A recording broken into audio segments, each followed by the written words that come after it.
Today, we're going to crack open a document that most people would never even think to read, a corporate safety standard. Now, I know what you're thinking, sounds boring, but trust me, buried inside all that jargon is a masterclass in survival. It's a system built from hard lessons to prevent disaster in some of the most dangerous places you can imagine. Let's dive in. First, let me ask you a question. How does a totally ordinary space, a tank, a ditch, a simple pipe, suddenly become a death trap? It's not about feeling claustrophobic. No. The real killers, they're the ones you can't see. The ones that can take you out in a single breath. So, here's how we're going to break this down. First, we'll look at that invisible threat. Then, we'll get into exactly what can go so horribly wrong. After that, we'll dissect the incredible system built for survival and the blueprint that holds it all together.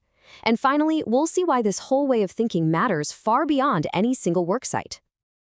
All right, first things first, we need to define the danger zone. I mean, what is a confined space, really? Getting this right is absolutely the most critical first step to staying alive. Here's the official definition, but let me tell you what really matters. It's not about the size. A giant grain silo and a narrow little trench can both be confined spaces.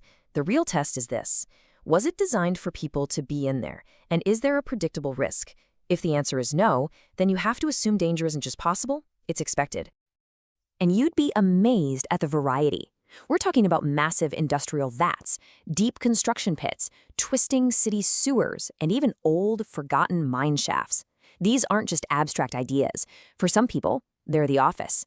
And every single one has its own unique, terrifying way of being deadly. So why so many rules? Why all the bureaucracy? It's because in a confined space, there are no small mistakes. When things go wrong, they go wrong fast, and they go wrong catastrophically, often from threats you literally never see coming. The standard basically groups all the dangers into a few key categories. The one everyone thinks of is a hazardous atmosphere, where the very air turns against you. But you can also face flash fires, being buried alive, getting caught in machinery, or even having sound become a physical weapon in a tight space. And check this out. Normal air, what we're breathing right now, is about 21% oxygen.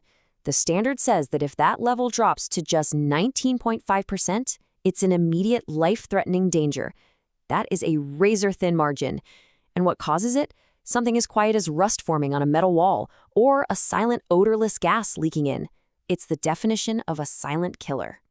But here's the twist. It's not just too little oxygen that's the problem. Too much is just as bad. Get above 23.5% and the air becomes supercharged. Everything becomes more flammable. You add a little bit of flammable gas or even fine dust in the air, and a single spark can set the whole thing off like a bomb. Then there's this stuff of nightmares. Engulfment. Just imagine being in a silo and a mountain of grain suddenly gives way, burying you in seconds. Or working in a pit that instantly floods with water. These aren't freak accidents. In these environments, they are known predictable killers. Okay, so how do you fight invisible killers and unpredictable physics? Well, you don't do it with a simple list of rules. You fight them with a system. A really smart, proactive framework designed to outwit the danger before it even gets a chance to strike. And this is the core philosophy right here. The system's number one job is to try and eliminate the need to go in at all. But if entry is unavoidable, it kicks into a clear process. Identify every single threat, evaluate the risk it poses, and then lock down the controls to manage it. And you can see that process right here. Look how much of the focus is on just identifying hazards. It all starts with asking, what could possibly go wrong here? Then you evaluate that risk. Okay, how likely is it and how bad would it be? Only then, when you're armed with all that knowledge, do you put your controls in place. It's about moving from the unknown to the completely controlled. So what does this actually look like in practice? Well, the whole system really rests on 4 absolutely critical pillars. You can think of them as the foundation for this entire life-saving structure. Number 1 is risk. You have to formally assess every possible danger. Number 2, work method. You need a documented, approved plan for everything you're going to do. 3, equipment. Every single tool has to be tested and ready to go. And finally, number 4, people.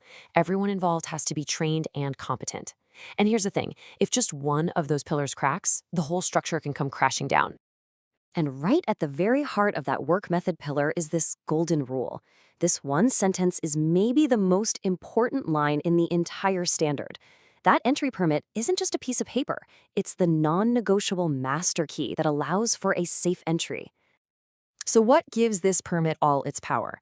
We'll take a look at this number, 14. Any ideas what that stands for? That's the minimum number of critical safety checks that have to be on every single permit. This document is the final barrier, the last checkpoint.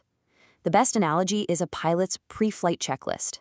You just don't take off until every single box is ticked, because failure is simply not an option. So let's peek inside that checklist. It demands hard proof that the air is safe to breathe.